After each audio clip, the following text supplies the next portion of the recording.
പ്രധാനമന്ത്രി രാജീവ് ഗാന്ധിയുടെ 35ാം രക്തസാക്ഷിത്വ ദിനത്തോടനുബന്ധിച്ച് ജില്ലാ കോൺഗ്രസ് കമ്മിറ്റിയുടെ നേതൃത്വത്തിൽ പുഷ്പാർച്ചനയും അനുസ്മരണവും നടത്തി. അനുസ്മരണ സമ്മേളനം DCC president advocate Martin George ഉദ്ഘാടനം ചെയ്തു. പ്രൊഫസർ AD മുസ്തഫ മുഖ്യപ്രഭാഷണം നടത്തി. നേതാക്കളായ PT Mathew, K Pramod, VV Purushothaman, Rijil Makkutty, T Jayakrishnan, P Madhavan master, CT Girija, Rasheed Kavvayi, Joshi Kandathil, Kallikodan Ragesh, Sreeja Madathil, Kattampally Ramachandran, കുക്കിരി Rajesh, K Ushakumari, CP Saleem, P Anoop തുടങ്ങിയവർ സംബന്ധിച്ചു. 1991 മെയ് മാസം 21-ാം തീയതി തമിഴ്നാട്ടിലെ ശ്രീപെരുമ്പത്തൂർ വെച്ചുകൊണ്ട് തനു എന്ന മനുഷ്യബോധം ശ്രീ രാജീവ് ഗാന്ധിയെ എന്നേക്കുമായി ഇല്ലാതാക്കി.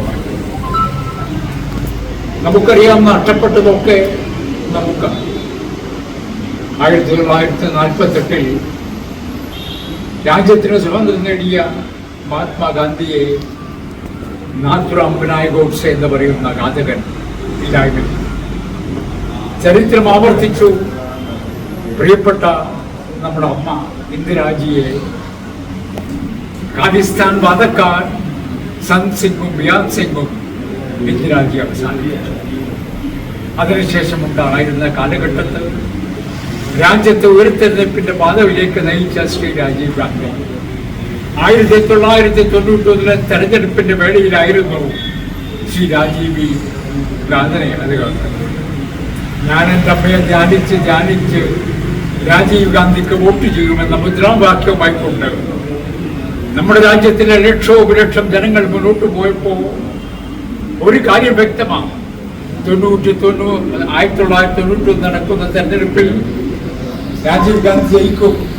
രാജീവ് ജി ജയിച്ചു കഴിഞ്ഞാൽ ഒരു 10-30 വർഷത്തേക്ക് മറ്റൊരാൾക്കും തിരിച്ചു നൽകാൻ പറ്റാത്ത രൂപത്തിൽ ഇന്ത്യൻ നാഷണൽ കോൺഗ്രസ് ആ ഒരു ഘട്ടത്തെ കണ്ണുകൊണ്ടാണ് ശ്രീലങ്കയിൽ തമിഴില്ലം സ്ഥാപിക്കുമെന്ന് പറഞ്ഞുകൊണ്ട് പ്രഭാകരൻ, ടൈഗർ പ്രഭാകരൻ എന്ന് പറയുന്ന തമിഴ് ഇല്ലത്തിന്റെ നേതാവ് പ്രഭാകരൻ നടത്തിയ ആ വൃത്തികെട്ട സമരത്തിന് സ്വാഭാവികമായും ഇന്ത്യ രാജ്യത്തിന്റെ പ്രധാനമന്ത്രി എന്ന നിലയിൽ, രാജ്യത്തിന്റെ നേതാവ് എന്ന നിലയിൽ അതിനെതിരെ നിൽക്കേണ്ടത് രാജീവ് ഗാന്ധിയുടെ ചുമതലയായിരുന്നു കർമ്മമായ.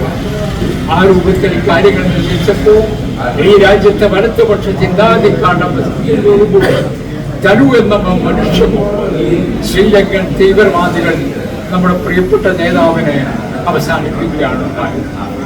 രാജീവ് ഗാന്ധി മരിച്ചു. പക്ഷെ അദ്ദേഹം ഉയർത്തിയ സ്വപ്നങ്ങൾ, അദ്ദേഹം കൊണ്ടുവന്ന നടപടികൾ ഇന്നും രാജ്യം മുന്നോട്ട് പോവുകയാണ്.